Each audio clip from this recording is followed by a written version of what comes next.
పరమేశ్వరుని యొక్క కటాక్షం ఎట్లా ఉంటుంది అంటే, ఒకసారి దక్షుడు అనే మహానుభావుడు ఉన్నాడు. ఈ దక్షుడి కథ అందరికీ తెలుసు. ఈ దక్షుడు శివుణ్ణి కాదని నిరీశ్వరముగా యాగం చేయటము, వీరభద్ర స్వామి పుట్టడము, ఆ వీరభద్రుడు యజ్ఞమును ధ్వంసము చేయటము శివుడు వచ్చి చేయలేదు. వీరభద్రుడు శివుడి యొక్క ఒక పరమాణువు, శివుడిలో ఒక చిన్న రూపం, ఒక జట ఊక ఇలా కదిలిస్తే వీరభద్రుడు పుట్టాడు. మొత్తం శివుడు రాలేదు. ధ్వంసకాయ అని శివుడికి పేరే, కానీ శివుడు మొత్తం చేయాల, ఊరికే ఒక జట పని చేసింది. సరే, ఈ దక్షుడి యొక్క 60 మంది కుమార్తెలు దక్షుడికి. చాలా గొప్పవాడు దక్ష ప్రజాపతి, సామాన్యుడు కాదు. ఒక శివ నింద చేత ఆయన అపకృతుడయ్యాడు పాపం. అంటే ఎంత గొప్పవాడైనా శివనింద చేస్తే వచ్చే దోషం ఎంతటితో చెప్తున్నాడు అక్కడ. దాన్ని మనం గ్రహించాలి. ఇంకో విధంగా దక్షుడు చాలా గొప్పవాడు. ఆయనకు 60 మంది కూతుళ్ళు కలిగారు.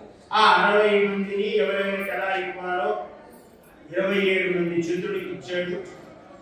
ఇలా అందరినీ ఇస్తూ స్వాహాదేవిని అగ్నిదేవునికి ఇచ్చి పెళ్లి చేశాడు.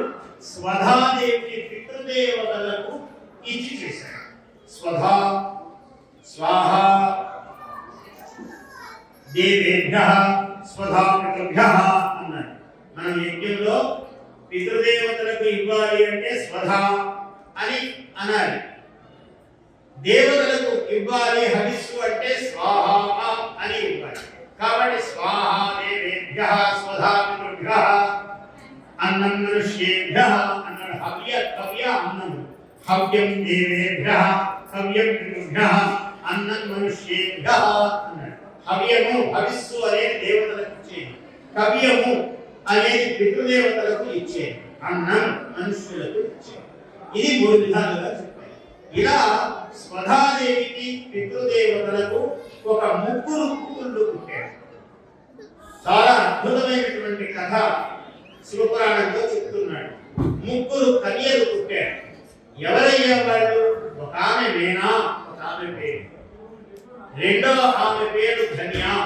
ఎంత పేరు బాగున్నాయి. మూడో ఆమె పేరు కళావతి. ఇలా 3 పుట్టారు. 3 పుడితే చాలా గొప్పవాళ్ళు. వీళ్ళేమి సామాన్యులు కాదు, మహాతల్లులు, చాలా గొప్పవాళ్ళు. కన్యకామాలు 3 కూడా ఒకసారి శ్వేతద్వీపానికి వెళ్ళి మహావిష్ణువును దర్శనం చేయాలి అనుకున్నారు. ఈ 3 శ్వేతద్వీపంకు వెళ్ళారు. అక్కడ శ్వేతద్వీపంలో మహావిష్ణువు కూర్చున్నాడు. ఆయన శేషశయనుడై ఉన్నాడు శ్వేతద్వీపంలో. ఆ ద్వీపానికి వెళ్ళి మహావిష్ణువుకు నమస్కరించారు. మహావిష్ణువుకు ఎప్పుడైతే నమస్కరించారో, ఎవరైనా 10 మంది జనాలు అందరూ నమస్కారం చేయడానికి వస్తున్నారు అనుకోండి, అదే ఒక పెద్ద సభ ఏర్పడుతుంది. విష్ణు సంకల్పం చేత పెద్ద సభ ఏర్పడిపోయింది. అందరూ ఆయన గురించి నమస్కారాలు చేసేవాడు. అలా చేసి ఒక చోట ఆసనం మీద కూర్చున్నారు. ఒక మండపంలో ఆసనం మీద కూర్చున్నారు ఈ 3. ఇంతలో సనత్కుమారుడు అనే మహానుభావుడు వచ్చాడు. ఈయన బ్రహ్మపుత్రుడు. సనక, సనందన, సనత్కుమార, సనత్సుజాత, వీడు 4 బ్రహ్మపుత్రుడు. వీడు 4 నారదుడు కూడా బ్రహ్మపుత్రుడే.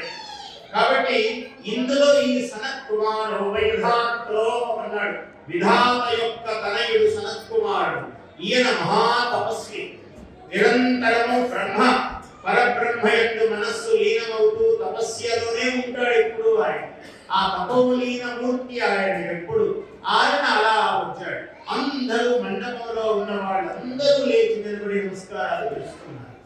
ఇక్కడ ఈ 3 అమ్మాయిలు కూర్చుని ఉన్నారే, వీళ్ళు పాపం ఏదో పరధ్యానంలో గుర్తించకుండా, సనత్కుమారుడు వాడు వచ్చినాడని గుర్తించకుండా ఆ సనత్కుమారుడే మళ్ళీ కుమారస్వామి పుట్టాడు. అందుకని స్వామి మల అని తమిళనాడులో ఉంటుంది ఒక దేవాలయం. అక్కడ కుమారుడే తండ్రికి జ్ఞానబోధ చేస్తాడు. అంటే కుమారుడు శివుడికి జ్ఞానబోధ, అంటే సనత్కుమారుడు అంతటి వాడు ఆ సనత్కుమారుడు. కాబట్టి సనత్కుమారుణ్ణి చూసి ఈ 3 లేచి నిలబడకపోతే సనత్కుమారుడు ఏమి పట్టించుకోడు. ఆయన బ్రహ్మమయ మూర్తి అయినా ఒక్కసారి ఇలా చూశాడు, ఏమిటి లేవలేదు. ఆ చూపే శాపమైంది వాడు. మీరు ఈ మానవ లోకంలో వేరే దేహములు ధరించి పుట్టవలసింది అని ఒక శాపములాగా అయిపోయింది.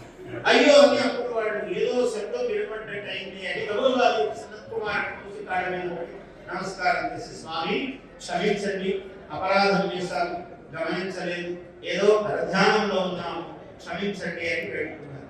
వేడుకుంటే ఆయన ఋషి కదా, క్షణంలో ప్రసన్నుడవుతాడు. దేవాది దేవుడు ఆయన, సనత్ కుమారుడు బ్రహ్మర్షి ఆయన, ఒక క్షణంలో ప్రసన్నమయ్యాడు.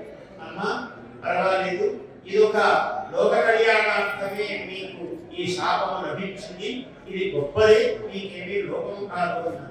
ఎట్లా మాకు గొప్పదవుతుంది స్వామి అంటే, మీ మీ గర్భవాసములలో ఒక ఉత్తమోత్తమైన సంతానము కలిగే సన్నివేశం వస్తుంది. దానివల్ల మీరు ఉత్తములవుతారు. మీరు ఆయా కూతుళ్ళు మీకు పుట్టడం వల్ల మీరు తరిస్తారు అని ఆయన శాపాన్ని వివరించారు. Please subscribe to our YouTube channel. Like and share this video.